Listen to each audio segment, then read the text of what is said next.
You got Flamey and Zeus down the bottom with 1 each. But then contrast that with the guys from Crazy. This is what I'm talking about. Hunter, 6 multi-kills. Otto, 6 multi-kills. Nexa, 5. Letney, 2. And then Esperanto down the bottom there. Well, down the bottom of the stats, but 3 multi-kills to his name. Still did fine. That's what I'm talking about, right? Each individual is putting multi-kills on the board. It's not just spread. Let's talk about the spread that might happen here on Inferno. Talk about that spread, Duncan. I mean, listen, in the last few months, they've only played it 3 times because obviously, remember, that's one of the downsides of Navi that makes them so hard to gauge. Is they basically only played Cologne. That was it. They tried to get EPL, they didn't qualify, so they just had a long, long time off, even more than the Astralis guys. So, listen, in theory, Inferno's a map that I always describe it like this. I actually don't think this iteration of Navi, even this core generally, it hasn't been good on Inferno since the very beginning of the lineup, actually, where they just got electronic. Beyond that, it's not that they're good on it, but they're always comfortable on it. Like, it's clearly a map Zeus just loves to play the T side of. He even likes that, like, quite an interesting sort of, like, aggressive CT side approach. They know all the smokes and Molotovs. It's just within that. For me, it's just never been their best map. But I get in this scenario, this is one of the few times it's totally justified to pick it. Because you're going into a team that's a terrible win rate on it. I mean, is this something where you're saying that they could turn it around on its head, on their CT side, and really take the fight down to Crazy, rather than letting Crazy dictate where the fights are taking place across the entirety of the map like they have been? For me, this is a map where you got to understand utility. And that's actually one area I don't really see Crazy as such a strong team on. The issue I see is that Navi, on their map choice, will be having to start on the T side, right? That's So not great, Crazy can put up a wall here, right? If they're I think I said this every time with them, and then somehow they end up having better T sides, I think. But if they can get, you know, 9, maybe 10 CT rounds on the side of Inferno, then I see a real chance for them to be able to close this one out. But if it's back and forth, there were some back and forth moments against Astralis yesterday, the Navi will probably run away with this one in the long run because they just have more experience on this map and as a team. So far, look, Electronic, he was activated for the first half of that map. He's been on a great major generally. Simple, yeah. He got activated a little bit towards the end of that game. So if those 2 players are on form, then sure, Navi can take this one right here. I just want to add, Electronic obviously did a little bit of stat padding yesterday against MIBR. Look, those games, I think it was a 16-4 victory or something along those lines on Inferno. So it was an absolute beating that he was able to give to the Brazilians. Yeah, and I mean, stat padding aside, I mean, just talking a little bit more about that Crazy Astralis game, when you look at it, when you look at the round-by-round differential there, you start to say, okay, yeah, that T-side really did not shine for Crazy. Can they put up a different sort of fight here? Do you think they went back to their hotel rooms and restructured and maybe regrouped?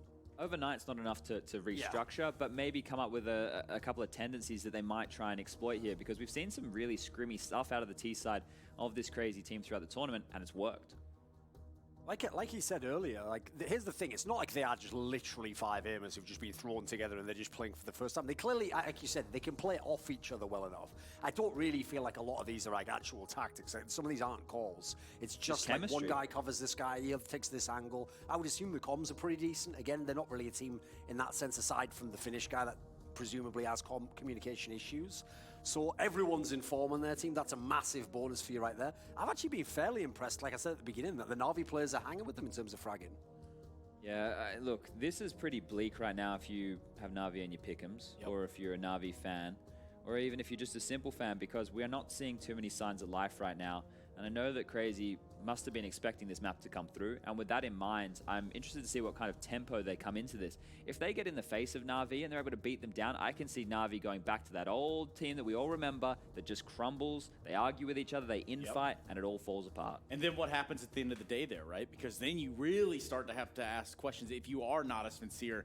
This isn't acceptable. This is Navi Davi we're talking about right now. We're talking about the team that if they don't make it to the playoffs, that's a lot of disappointment across the globe, and then you really have to focus in on where those problems come from. Yeah, and PGL, the Krakow Major of 2017, they didn't make it to the playoffs there, but I think the last 3 on the trot, they made it to the top 8. That was also when they didn't have Zeus, of course, he was on Gambit. I will say this, though, to be fair, like one thing they are very, very good at is they do reset between maps and Navi. That's why it feels like it doesn't matter who wins map 1, it's always 3 maps. This game ending right here, guys? Yeah, let's go to let's say Crazy does it. Let's see if they can do it. Let's see if Anders and Moses can keep it up over on their end. Keeping the hype high is what they're good at, and we're going to let them keep it going. Well, thank you so much, Trez, Jason. We're absolutely ready for this one. Navi and Crazy coming up. Map number 2 here for the elimination match. Lenny rushing right down the middle. Oh, they're all right here. They want to end it quick, and they're going to get a quick kill there. Hunter picking it up, taking down Flamey. Navi, they have no idea what hit them. The bomb now dropped on the other side. The double kill for Hunter. What a way to get this map started. Zeus and Boomich now fighting back quickly. some strength still left in them. Oh no, this is a standard way for this kind of a mid push in a pistol round to just get beaten up. You get all the way down there, you get all the kills you need, and there's nowhere to go from after that. The knockout punch was not as strong as Crazy thought. They had a beautiful flashbang from top banana all the way down to the top of the ramp, and now Nexa has to win a 1 versus 2. He's got no armor. He's just looking for headshots, and they're going to have to be really quick, because any extended fight, and they're going to double peek him. Bit of a grenade there. He's actually made his way into a better position, but it doesn't matter. Sush will take him down. A great recovery from Navi, but you're absolutely right. That kind of breakdown is kind of a classic. And it was also maybe miscommunication. Maybe it wasn't like kind of involved in the protocol of who's going to be watching underpass. But Boomich, I mean, that's an obvious way for a terrorist to just kind of pop up and try and find a couple of those kills deep mid. No one had eyes on that whatsoever. It should be a position where the T coming from that position is at a huge disadvantage. Yeah, and boom, utterly gone. Yeah, he's deleted.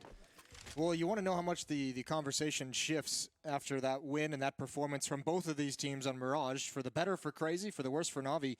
This is a map that yesterday, going into the Astralis game, their win percentage on it is atrocious. It's something like 15%. And to be able to predict them to win against Navi just shows the lack of confidence after that performance on Mirage. 4 players for Navi at the top of the net. The bomb is still dropped on T-ramp, so they can't commit quite yet. With just a minute left in the round, 2 smokes left on Crazy. 1 on Auto at the A-bomb site, 1 on Hunter at the B-bomb site. Also keep in mind, watching this yesterday, this Crazy defense, they love stacking 3 players over towards the B-bomb site early on. Auto going to be falling back pretty quickly from that flashbang, although he does have a backup player there in Ledney, so I kind of wish he would stay at the corner so that Ledney could be helped out. Boomich going to go and check it, and well, that was why we wanted Auto to be back there, but still, over at this B-bomb side, they don't have any more smokes, so when the smoke goes away, it's about 20 seconds. They're not going to be able to re-smoke it, but still, very limited time for Navi to get it onto the bomb side and put the bomb down. Hiding inside of that smoke is going to be Nexa. Hunter is there as well in the crossfire. Esperanto goes down. There's almost no time. Nexa, he's a genius thinking about it, and that's the bomb down. A huge disaster. Auto, can they get the bomb in time? I think they can just barely get it. He's holding it down. It's so unbelievably close, and he just barely gets it. That's less than half a second. Well, they get away with one, but geez, that's about as close as you can possibly get. If anything else goes wrong there, if it takes them half a second longer to kill Nexa, that's it. If it takes him a quarter of a second longer for them to even realize the time was such an issue, such a pressing issue, he just got there just at the right moment. Auto going to be the only one left, and he's going to be content to just sit back. So that's about as good as you. I mean, obviously you want to win that if you're Crazy, but looking at this round, you do everything possible to give yourself. You come within a quarter second of actually just straight up winning the round. Yeah. By the way, I went back and watched every single successful defense that Crazy had yesterday. I went back to the hotel and watched all of those where Nexa got multi-kills on B against Astralis, and it was out of control. Oh, yeah. Like, he was such a force on that bomb side. He was a rock. I mean, he was playing excellent. Remember, they have those 3-man stacks early on in the rounds, and the area that Astralis kind of discovered was the weakness in this Crazy defense on Inferno was over towards A-Halls, was being able to just kind of stream out of there. There was, usually just 2 players. They found some really, really nice timings on those Halls explosions. So yeah. If Navi have done their research, if they watch that game, yeah, hopefully they have, right? That would be a huge key to victory you have to assume for them here. That was also a ridiculous triple from Electronic. One of them through the smoke randomly happened. Sip did the same thing yesterday. It was fun. It was, yeah. It was something. It was something. Exactly this setup is actually what they had against Astralis. With Nexa, Auto, Hunter, and Lenny, 4 people over here. It's the exact same setup. And they won this round against Astralis. Well, there's the dink. Boomich wants nothing to do with it. Hunter going to stick around for more fights. Nexa waiting to come through the smoke and eat a massive nade.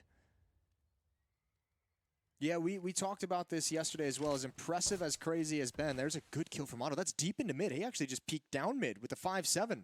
Finds a frag on the bomb carrier. So if you're Navi now, where are you going? Right through the smoke, the P250. Can't complete the kill. Jumping in the air, dodges the bullets. They get into the B bomb site, but Zeus and Boomich are very low. There's a very real chance here for Crazy. 43 seconds on the clock. Yeah, the damage really makes a difference. Electronic crossing over into the bomb site. Now has a really good angle to cover that. And a flashbang to set it up. planting the bomb, and they can't really do anything to stop it. That probably would have been one of the main things that could have given them this round. Crazy, just being able to delay that bomb plant a bit longer, but now I'm not sure. Exit kills might